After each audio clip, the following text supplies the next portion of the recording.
Hey, everyone. So yesterday I made a video about the UAE announcing that they're cutting off all trade and all financial transactions with Iran. And in that video, I suggested, based on the New York Times reporting, that Trump had had a conversation with MBZ and that Marco Rubio had spoken to the head of the National Security a council or whatever it's called in the UAE. I suggested that even though the UAE did not say that this was a request made by the Americans, that it was likely that this was a request made by the Americans. The official reason the UAE gave for that action was that they had come under attack by the Iranians. Now this morning, we wake up to this post by President Trump. No one has given the Islamic Republic of Iran a greater opportunity to make a deal than me. Tragically for them, they have failed to take it. Therefore, today I am announcing the most crushing economic operation ever taken against any country. This will be economic warfare and isolation on an unprecedented scale. Their navy is gone. Their air force is destroyed. Their military factories are now rubble. Their currency is worthless, and their country is hanging by a thread. Today, I'm also announcing that any country that allows its financial institutions, businesses, airports, or government entities to provide any type of lifeline to Iran will itself face tremendous economic consequences. Now, look what he lists here. And if you watched yesterday's video, you're going to basically hear the stuff I was talking about. If you haven't watched that video, you should definitely go watch it, because I talk about all of the ways that here's what that video is about, if you didn't see it. Talked about when the UAE said we're cutting off all trade and all financial, it's not just like, oh, there's the UAE and Oman and Bahrain and Kuwait and Saudi Arabia and all these other states, and it's one of them. No, the UAE is like the bank. They're the financial hub of that whole region, and especially for Iran. And I went through all the different ways that Iran relies on the UAE for all kinds of moving money around and transactions and trade and everything else. And I listed some of these things. Look what it says here. Oil smuggling, swap lines, that's the Hawala networks, cash transfers, exchange houses. These are all things I discussed in that video. Go watch that video. Anyway, and then come back and watch this one. Oil smuggling, swap lines, cash transfers, exchange houses, ship registries, front companies. I talked about those too. It all needs to stop now. You know who you are. You know what he's talking about? He's talking about the UAE. It's fascinating. So, here's what I want to talk. Well, let's finish the tweet. Why not? This will be an economic D-Day, and we need all of our allies to stand with the United States of America to isolate and defeat the Iran threat. These maniacs are on the ropes. What does it say here? And these historic, I cut off the tweet at the bottom. Whatever it is. This is what he had to say here. Maybe I could go find it somewhere else. Doesn't matter. Anyway, that's the post that Trump put up. And I saw this and I was like, I mean, a friend of mine sent it to me who had seen the video and said, hey, does Trump watch your videos? But it's actually simpler than that. It is obvious. And I'm not saying this to say, hey, look, I was right. I'm saying this, partially I am. But I made that video yesterday to explain to you why the UAE is so central to the financial life, the economic life of the Iranian regime. That was the point of that video and why that was so significant. And I appreciate all of the compliments people give. People say, this is great analysis. You're really giving us what's going on. Thank you. That's what I'm trying to do. But I also want to emphasize that point, that I'm working very hard to give us the ability to see the big picture, to understand what's really going on and what these headlines really mean. And I felt a sense of satisfaction when Trump put this out today. I said, aha, I got it. You see? Here's what I believe happened. It's very simple. Trump called the UAE and told them that he was going to do this. And he told them to stop all of the ways that they're helping the Iranian economy. And he gave them the opportunity to do it before he made this announcement. You see, the big story today is this announcement by Trump. The fact that the UAE did this the previous day, it's kind of fallen by the wayside now. It wasn't a major story. Imagine it was reversed. Imagine Trump had put this tweet out, and then the next day or the same day, the UAE had announced that they're cutting off all trade and all financial transactions. It would be so obvious that the UAE was simply responding to a threat by America and doing America's bidding. And that would be a bad look for the UAE. And therefore, Trump gave them warning, and they made their own declaration first. And they said that the reason for it was that they had been attacked by Iran, which is so implausible anyway, because they've been attacked by Iran like over 1,000 times in terms of number of rockets and missiles.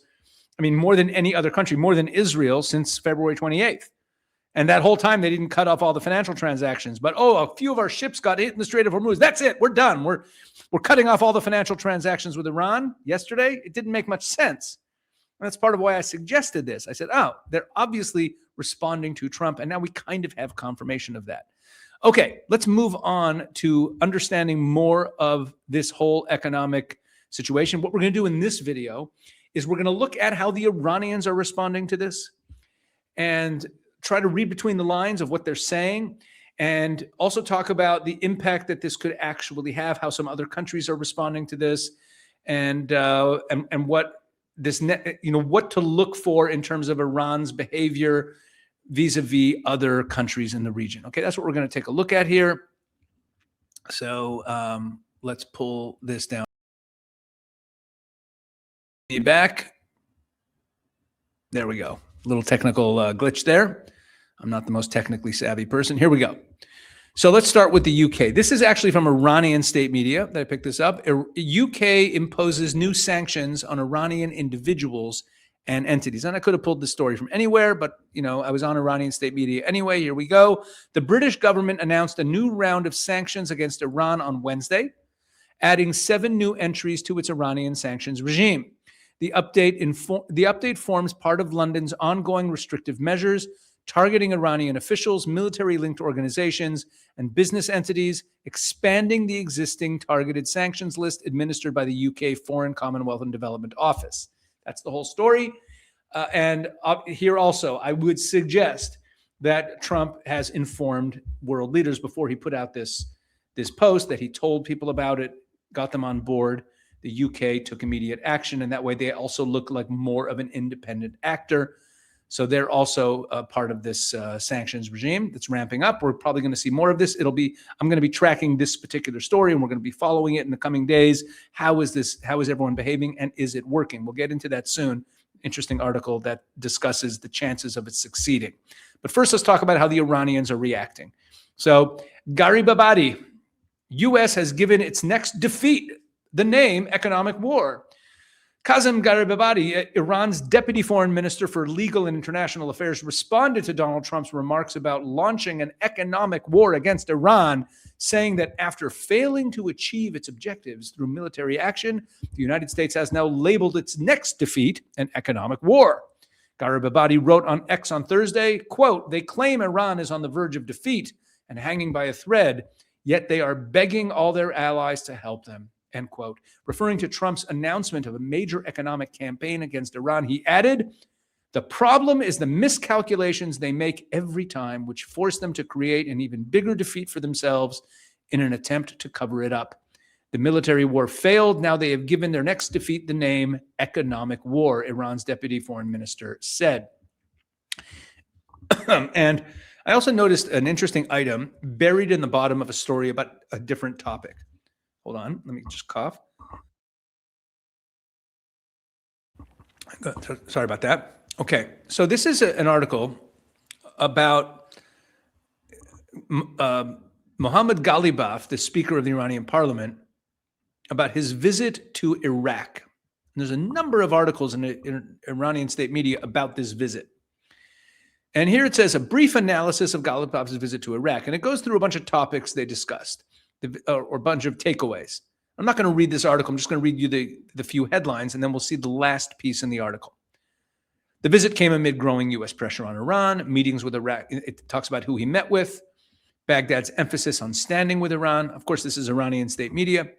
Iraq's social climate after the war is talking about how the Iraqi people actually are supportive of Iran. But again, this is Iranian propaganda. The Strait of Hormuz and the resistance and shared priorities. So they talked about the Strait of Hormuz. They emphasized that the United States is at fault. Iraq's continued support for the resistance. This is talking about how the Iraqi The pro-Iranian militias in Iraq are still supported by the government. Maybe it may or may not be true. Again, the Iraqis are trying, are in this. We've talked about Iraq before, but the new Iraqi leader is trying to, get them away from Iranian influence. It's a separate topic. But look at the final item in this list. One of the items that they talked about in their meeting: exploring ways to counter economic pressure. On the economic front, the two sides also discussed joint mechanisms to address economic pressure and what they described as economic warfare, strengthening economic cooperation, and finding ways to mitigate the impact of sanctions and external pressure were among the other key issues raised during talks. Finding ways to mitigate the impact of sanctions. What might that mean? Well, Iraq and Iran have a very big border that they share. Hello? He was talking about figuring out ways to open up more land routes. This is what I'm suggesting, from Iraq into Iran, and using Iran and using Iraq. Remember, you also have Iraqi militias that are pro-Iran, that are funded by Iran, that are operating there, that are kind of part of the security structure of Iraq. What he was trying to accomplish here. He's like, hey, we could provide some security for it. We can create border crossings. I bet you that's what they were talking about. If he's talking to the Iraqis about figuring out ways to get around the external pressure and around the sanctions, that's what they were talking about. So we will watch closely, as closely as we can from afar, how Iraq behaves in the days ahead. Okay, now, China pushes back against Trump's economic D-Day campaign against Iran. This was also reported in Western media. China Thursday pushed back against the U.S. president's economic D-Day campaign, stressing a diplomatic means to end the conflict. Quote, imposing sanctions and pressuring do not help solve the issue, China's foreign ministry spokesman Lin Jian told reporters in Beijing. China calls on relevant parties to take responsible measures and solve the issues through diplomatic and political means. It says it was reported in Anadolu. I looked at Anadolu. I couldn't find it, but maybe it was reported in Anadolu in Turkish or another language. I don't know. Anyway, so China, of course, doesn't like this. And here, this is a really interesting piece. This is an analysis piece. This appeared on The National. Now, The National, this news website, is Emirati. Okay, this is a United Arab Emirates site. So you have to take it with that, although it has pretty good reporting.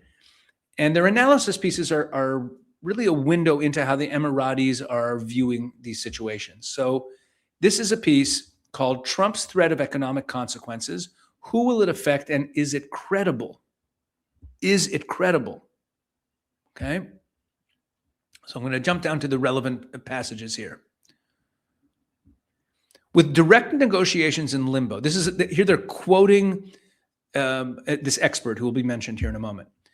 Quote, with direct negotiations in limbo, the Trump administration seems to be moving from conventional to secondary sanctions, i.e., threatening the imposition of sanctions or tariffs against third-party nations, said Athira Parsad, director of macroeconomics at Nasser Saidi and Associates. But she stressed that there are no details available on what the exact measures would be. In other words, Trump threatened in that post that I started this video with, he threatened to put all sorts of severe measures, but there was no indication of what they actually are. Okay, so it's some sort of, so if you're a nation that does business with Iran, you're like, okay, if I violate this, what exactly is going to happen to me? We don't know.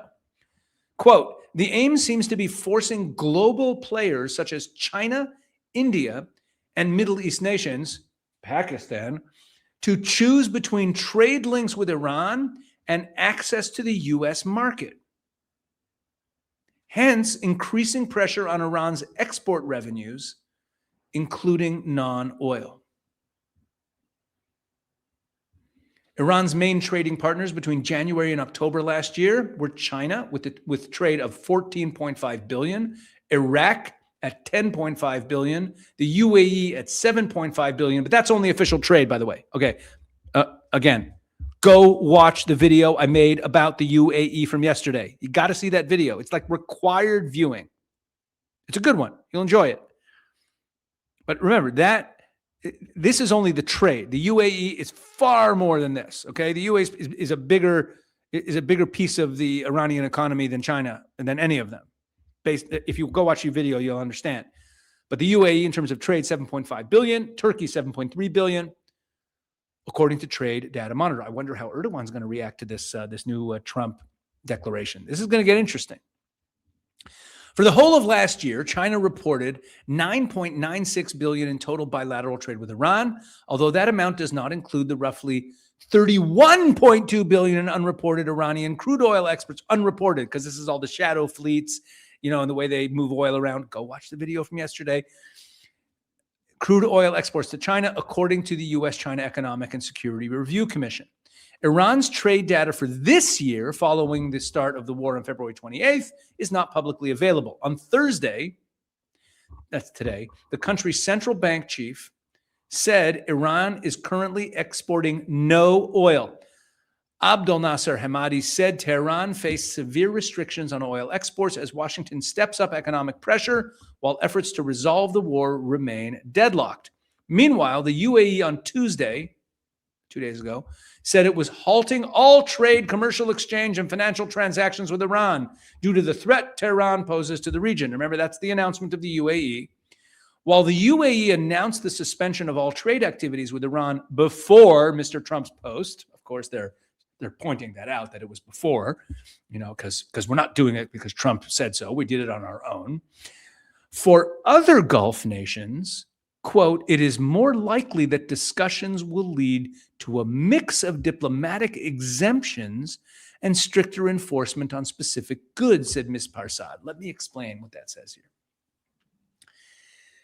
And you can see this happening. Here's what's going to happen. Other Gulf nations, and maybe even Turkey, maybe Iraq, or Iraq Iraq's a Gulf nation. They have that little piece in the Gulf. Here's what's going to happen. Pakistan's going to do this. They're going to reach out to Trump now and say, well, we understand what you're trying to do here, but we need an exemption for this and for that. And this really compromises us in this way.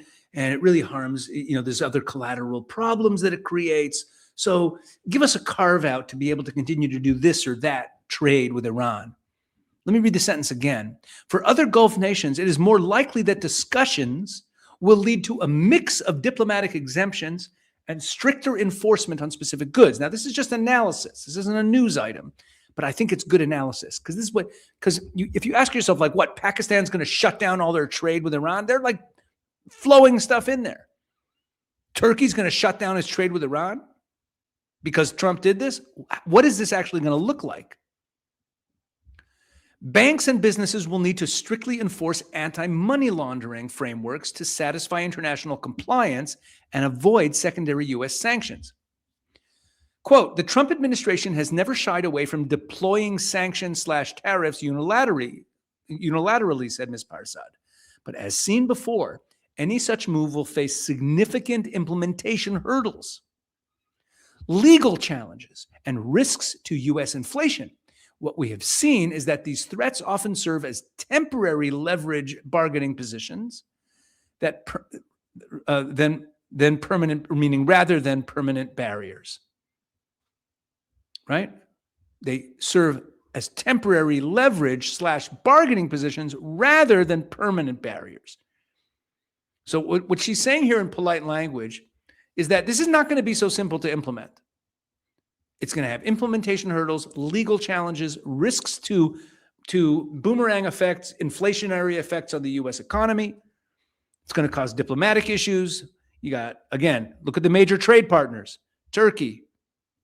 I mean, it didn't list Pakistan because Pakistan doesn't, with Pakistan, it's more that they're a conduit for trade from China. That's where the China trade comes from. But everyone's helping them. All these people are helping Iran out. So how are they actually going to implement this is what she's saying is an issue. And the question is, how long could it even last if they put it on? She cited country-specific exemptions and grace periods with major trade partners, including China and other major allies, after the Liberation Day tariffs. Meaning, when Trump did this in the past, when Liberation Day was when at the beginning of the Trump's term, when he put tariffs on a whole bunch of countries, he then rolled back, he then put all sorts of exemptions and grace periods. Is he going to do that again? China has responded to the latest U.S. threat, saying sanctions and pressure would not work and called for diplomatic solution. Bloomberg reported. I showed you that also in another piece. So this is a very interesting piece. It raises some good questions that we have to watch for in the coming days. Now, the last two things I want to show you are not specifically about the sanctions, but they are about how Iran is reacting to the current pressure. Okay? And I believe the two pieces I'm going to show you, I think, point to the same thing, which is that what Iran is trying to do right now is they're trying to make the Gulf nations skittish, because we know that the Gulf nations are a bunch of wimps, and they're always afraid, and they're always like, no, we don't want to, they're always afraid of getting bombed. Like, no one wants to get bombed, but, you can stand up and fight for yourself. They always want the Americans to back off for fear of Iran striking them. So, they're always afraid of the effects of escalation, and that's where all the stops and starts that have happened and like going to negotiations and not striking Iran or not escalating. You remember when Trump wanted to do Operation Freedom to open the Straits of Hormuz, the Saudis said, no, you can't use our bases on our territory because, they were afraid of retaliation. So look at what they're doing here. Iran warns enemies of more destructive weapons in any new war. Now, this is obviously bluster, but it's bluster with a purpose. The Islamic Revolutionary Guard Corps warned that any new war against Iran would be confronted with the use of more advanced and destructive weapons than those used previously. IRGC spokesman Brigadier General Hossein Mohebi said Iran is continuously advancing its military capabilities, developing weapons with greater precision, destructive power, and technological sophistication. Highly unlikely, maybe to some extent, but they don't have the manufacturing capability anymore. He stressed that if another war breaks out, Iran's weaponry will certainly be different from the past, saying the changes could involve warhead generation, strike accuracy, missile range, or other capabilities. What's the point of this?